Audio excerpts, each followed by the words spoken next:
This is Andrew Hecht. Today's presentation is the importance of spreads. We're going to talk about the gold-silver ratio, and we're going to talk about some crack spreads. Now, spreads are wonderful indicators of value. The nominal price of a commodity is only a small part of the value proposition. Market structure rounds out the value picture.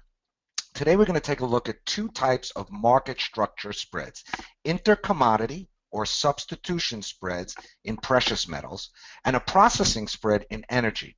Spreads are a really important aspect of market structure. Okay, so the silver-gold ratio has a long history. Gold and silver have been money longer than any paper currencies that we have today. That's the dollar, the euro, the yen. Gold and silver have been a means of exchange long before that. And the first recorded transaction or history with the silver-gold ratio dates back to the first Egyptian pharaoh and the Code of Menes in 3100 BC, where this pharaoh said that there were 2.5 ounces of silver in each ounce of gold value. That is the first recorded history of the silver-gold ratio. The modern day average is 55 to 1. That's 55 ounces of silver value in each ounce of gold value. Historically, when the ratio is below 55 to 1, silver is cheap and gold is expensive. Silver is expensive and gold is cheap on a relative basis.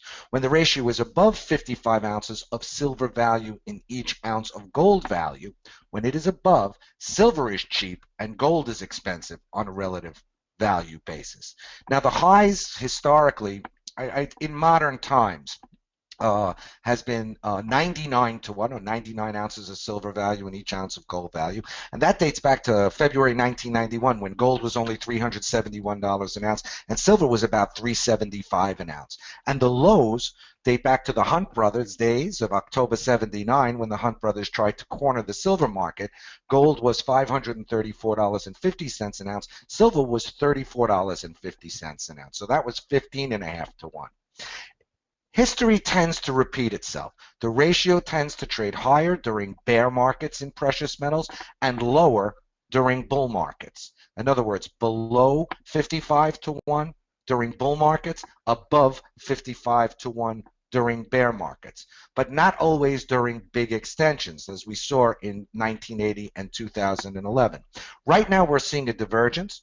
We are significantly above the long-term average. As I look at it today, there's 72 ounces of silver value in each ounce of gold value, and we're in the middle of a bear market for precious metals. So let's go to the next slide and take a look at the quarterly silver-gold ratio. I know this chart is not that clear, but if you look at it closely, you'll see that in the middle of the chart is about 55 to 1, which is the long-term average, and you can notice that that is what we will call a historical norm dating back to the mid to late 1970s. The trend is higher precious metals, the lower the ratio. Therefore, long silver, short gold is actually a bullish trade on a historical basis. However, over the past 40-plus years, this ratio has always reverted to the mean, and the mean is 55 to 1. Now, I see this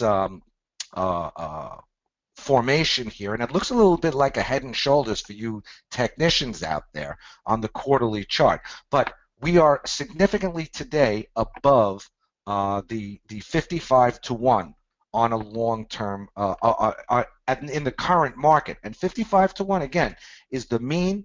Today we're at around 72 to 1, which means that either silver is too cheap or gold is too expensive on a historical basis. So let's bring this in a little closer and look at the next slide, which is a monthly silver-gold ratio. Okay, so if we take a good look at this chart, we'll see it's around where it is today when I did this chart. It's around 72 to 1. If you look at the 55 to 1 level, you'll see that when it's below, it tends to come back. When it's below, it tends to come back, and it tends to mean revert. And I guess, you know, today at 72 to 1, it will eventually go back to 55 to 1. The mean is 55 to 1, and the ratio trades around over time. And this chart goes back to only around 2006 or so. It's been trending higher since 2011, and that's very interesting. Why is that? Because in 2011, gold went to $1,920 plus an ounce. Silver went to almost $50 an ounce, and that was the peak of the market. And both prices have come down. Now silver is around $15.50 an ounce. Gold's around $11.23 an ounce.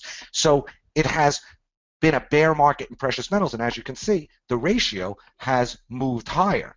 Most of the time, the monthly ratio has remained between around 47 to 1 and 80 to 1, an average of 63.5 to 1.